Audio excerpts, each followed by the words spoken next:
একই ডিজাইন দেখতে দেখতে আমরা যখন বোর্ড হয়ে গিয়েছি তখন আমাদের দেশীয় কোম্পানি ওয়ালটন নিয়ে এসেছে ব্যতিক্রমী কিছু। You are watching tech to the point and this is the story of a beautiful phone from Walton.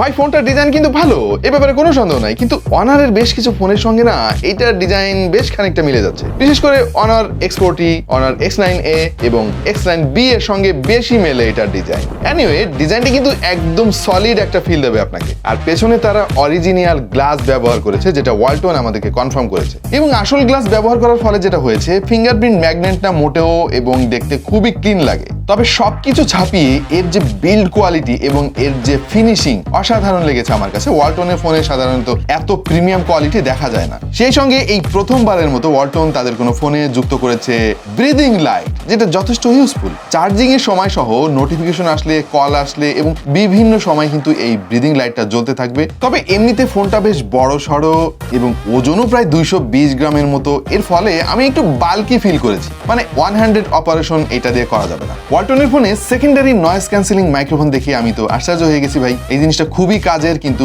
আজকাল ফোনগুলোতে দেখা যায় না। কিন্তু আমি খুশি হতে পারি নাই এইটার বেজেলে, বিশেষ করে নিচের দিকের যে বটম চিন ভাই, এটা অনেক বেশি লেগেছে। ওভারঅল এই ফোনের বেজেলটা আরো কম রাখা উচিত ছিল। মোট 3টা কালারে এই ফোনটা পাওয়া যাবে, মিরর ব্ল্যাক, ক্রোম হোয়াইট এবং মিস্টিক সায়ান। 6.82 ইঞ্চির একটা IPS ডিসপ্লে তারা এখানে ব্যবহার করেছে, যার রেজলিউশন হচ্ছে HD+। কিন্তু এই 2024 সালে এসে এই বাজেটের একটা ফোনে HD+ ডিসপ্লে জিনিসটা ভাই আমি মানতে পারলাম না। এনিওয়ে 90 হার্টজ রিফ্রেশ রেটও এতে আছে এবং এর যে টাচ স্যাম্পলিং রেট 180 হার্টজ, যেটা যথেষ্ট ভালো কাজ করেছে। ক্যামেরা কাট আউট যথেষ্ট স্মল ছিল, এর ফলে দেখতে খুবই সুন্দর লাগে। সেই সঙ্গে ডাইনামিক আইল্যান্ডও রয়েছে। তবে ডিসপ্লেতে তেমন কোনো প্রোটেকশন সংক্রান্ত ইনফরমেশন কোথাও পেলাম না। তার মানে হচ্ছে আপনাকে অনেক সাবধানে রাখতে হবে এই ফোনটা। এবং এর ডিসপ্লের ব্রাইটনেসটা আমার কাছে একটু কম মনে হয়েছে। ইনডোরে খুব একটা সমস্যা না পেলেও আউটডোরে, বিশেষ করে ডিরেক্ট সানলাইটে ফোনটা ব্যবহার করতে একটু অসুবিধা খেয়াল করেছি আমরা। ওভারঅল এর যে ভিউইং অ্যাঙ্গেল, মাল্টিমিডিয়া এক্সপেরিয়েন্স যথেষ্ট ভালো ছিল। হেলিও G85 এটা যথেষ্ট পাওয়ারফুল একটা প্রসেসর, এই ব্যাপারে আমার কোনো সন্দেহ নাই। কিন্তু ব্যাপার হচ্ছে যে ভাই এখন তো 2024 সাল, হ্যাঁ, এই 24 সালে এসে এই 4-5 বছর আগের প্রসেসর আমরা আসলে দেখতে চাই না। এই একই প্রসেসর যুক্ত রিয়েলমির একটা ফোন, রিয়েলমি নার্জো 20 আমরা ব্যবহার করতেছি প্রায় 3.5 বছর ধরে, এবং এতকাল পরেও এই ফোনের যে ভাই পারফরমেন্স এটা এখনো টপ নচ। সুতরাং এটা যে একটা ভালো প্রসেসর সেটা আমরা জোর দিয়ে বলতে পারি। কিন্তু ভাই ওয়ালটন তো আমাদের দেশি কোম্পানি, আমাদের আপন কোম্পানি, সো তাদের কাছ থেকে প্রত্যাশাও একটু বেশি থাকে। সুতরাং আমি আশা করেছিলাম যে এখানে হেলিও G99 ব্যবহার করা হবে, যেটা 6 ন্যানোমিটারের। 6GB র্যাম রয়েছে এই ফোনে এবং সেই সঙ্গে রয়েছে 128GB ইন্টারনাল স্টোরেজ। এমনিতেই এই বাজেটে কিন্তু বাজারে 8GB র্যামের সঙ্গে 256GB স্টোরেজ পাওয়া যাচ্ছে। তারপরে আবার তারা স্টোরেজ ব্যবহার করেছে eMMC, যেটা কিন্তু খুব একটা সুবিধা না ভাই। তবে হ্যাঁ, র্যামের ভেরিয়েন্ট আবার LPDDR4X, যেটা ঠিকঠাক আছে। ফোনের পারফরমেন্সের কথা যদি বলি, ডে টু ডে টাস্ক কিন্তু খুব ভালোভাবে সে সামলাতে পেরেছে। Out of the box Android 13 পেয়ে যাবেন। সেই সঙ্গে এর ইউআইটা সেই কমন ওয়ালটনের ফোনে আমরা যেমনটা দেখি ঠিক সেই রকমই কিছুটা স্টক অ্যান্ড্রয়েডের ফিল আপনি পাবেন। কিন্তু ওয়ালটনের ফোনে সবচাইতে বড় একটা ড্রব্যাক হচ্ছে ভাই, সফটওয়্যার আপডেট পাওয়া যায় না। আমার মনে হয় ওয়ালটনের সময় এসেছে এই সফটওয়্যার আপডেট নিয়ে কাজ করার। AnTuTu স্কোর নিয়ে একটু আইডিয়া দেই আপনাদেরকে। আমাদের টেস্টিং এ স্কোর এসেছে 2,54,369। গিকবেঞ্চে ভালো স্কোর এসেছে, সিঙ্গেল করে 413 এবং মাল্টি করে 1,438।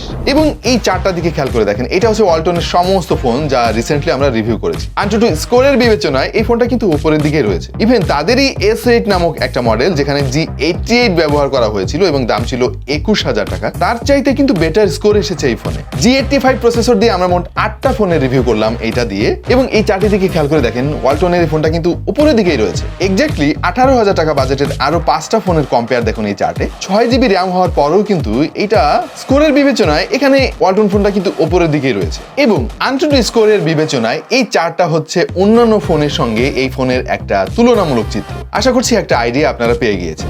eMMC স্টোরেজ হওয়ায় আমরা সিকোয়েন্সিয়াল রাইট স্পিড পেয়েছি মাত্র 146 Mbps এবং সিকোয়েন্সিয়াল রিড স্পিড পেয়েছি 259 Mbps। আজ থেকে 3-4 বছর আগে G85 কে আমরা গেমিং ফোনই বলতাম, বাট এখন ভাই 2024 সাল, সেই দিন আর নাই। সুতরাং এইটা হচ্ছে বেসিক্যালি যারা একটু শখের বসে গেমিং টেমিং করেন তাদের জন্য ঠিক আছে। আমরা বেশ কিছু গেম ট্রাই করেছি, যেমন কল অফ ডিউটি, পাবজি এবং Asphalt 9। To be very honest, আমাদের এক্সপেকটেশন আর একটু বেটার ছিল। প্রথমত ভাই আপনি তো হাই রেজে কোনো গেম খেলতে পারবেনই না, মিডিয়াম রেজুলেশনে গেমিং করা যাবে বাট স্টিল আমার কাছে মনে হয়েছে যে এটার পারফরমেন্স বিলো এভারেজ। অ্যাকশন সিকোয়েন্সগুলোতে তো যথেষ্ট ফ্রেম ড্রপ এবং ল্যাগ আমরা পেয়েছি এবং ওভারঅল এর গ্রাফিক্স কোয়ালিটি এবং অন্যান্য বিষয় মিলিয়ে আমাদের কাছে মনে হয়েছে গেমিং পারফরমেন্সে খুব একটা সুবিধা করতে পারেনি এই ফোনটা। তবে হ্যাঁ, আপনি যদি শখের গেমার হয়ে থাকেন সাধারণ গেমগুলো কিন্তু মোটামুটি ভালোভাবেই খেলা যাবে এই ফোনে। সো এই ফোনের চেহারা দেখে যতটা খুশি হয়েছিলাম, গেমিং এ এসে আসলে অতটা খুশি হতে পারিনি আমি, টু বি ভেরি অনেস্ট। 50 মেগাপিক্সেলের মেইন সেন্সর তারা ব্যবহার করেছে রিয়ারে এবং সামনে রয়েছে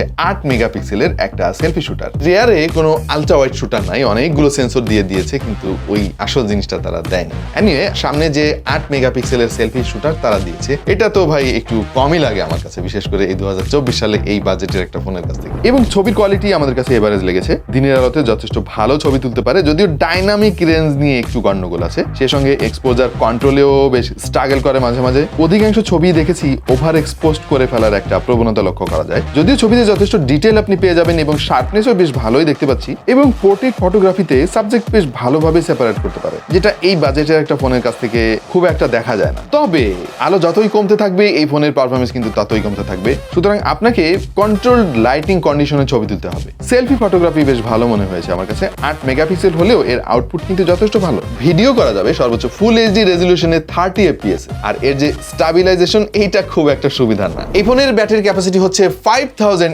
mAh এবং ফাইনালি ওয়ালটন তাদের ফোনের বক্সে 18 ওয়াটের একটা চার্জার দিয়ে দিছে ভাই। যদিও এই বাজেটে আমরা মার্কেটে 33 ওয়াটের ফাস্ট চার্জিং সাপোর্টেড ফোন দেখতেছি, অনেক দেখতেছি, সুতরাং এই জিনিসটা একটু ইমপ্রুভ করতে হবে ওয়ালটনকে। এই একটা জায়গায় কিন্তু ওয়ালটন অনেক পিছিয়ে রয়েছে এবং ব্যাটারি ব্যাকআপ খুব একটা খারাপ না, আপনি সারাদিন পার করে দিতে পারবেন ইজিলি। যদি নর্মাল ইউজার হন 1.5 দিন পর্যন্ত ব্যাকআপ পাবেন। এতে ডুয়াল স্টেরিও স্পিকার তারা ব্যবহার করেছে, যেটা আমার কাছে মনে হয়েছে একটু লাউডনেসের ঘাটতি আছে ভাই। ক্ল্যারিটির অভাব নাই কিন্তু আর একটু লাউড হলে ভালো লাগতো। আর যে ফিঙ্গারপ্রিন্ট সেন্সর তারা ব্যবহার করেছে যথেষ্ট ফাস্ট এবং অ্যাকুরেট কাজ করেছে। এর যে ওয়াইফাই রিসিপশন, সেলুলার সিগন্যাল ইত্যাদি সমস্ত কিছু আমাদের কাছে ঠিকঠাক মনে হয়েছে। এই ফোনের একটাই ভেরিয়েন্ট বাংলাদেশে পাওয়া যাবে 6GB র্যামের সঙ্গে 128GB ইন্টারনাল স্টোরেজ এবং যার দাম হচ্ছে 17,999 টাকা, মানে 18,000 টাকা। 18,000 টাকায় কিন্তু আরো ভালো অপশন বাজারে পাওয়া যাচ্ছে, ফুল এইচডি ডিসপ্লে পাওয়া যাচ্ছে, অ্যামোলেডও পাওয়া যাচ্ছে ভাই, হ্যাঁ, আরো পাওয়ারফুল প্রসেসর পাওয়া যাচ্ছে, G99ও পাওয়া যাচ্ছে। সো সেই সমস্ত জিনিস যদি চিন্তা করি তাহলে ভাই এই ফোনের দাম কমসে কম 2,000 টাকা বেশি আমার কাছে মনে হয়েছে। সো এটার দাম যদি 16, 16.5 এরকম করা যেত তাহলে দারুণ একটা ডিল হইতো। তো ভাই ব্রাদাররা, এই ছিল আমাদের আজকের ভিডিও, আশা করছি আপনাদের ভালো লেগেছে এবং এই ফোনটা কেমন লাগলো একটু কমেন্টে জানিয়ে দিন। দেখা হয়ে যাবে অন্য কোনো ভিডিওতে ভিন্ন কোনো বিষয় নিয়ে। সে পর্যন্ত সবাই ভালো থাকুন, সুস্থ থাকুন আর দেখতে থাকুন টেক টু দ্য পয়েন্ট।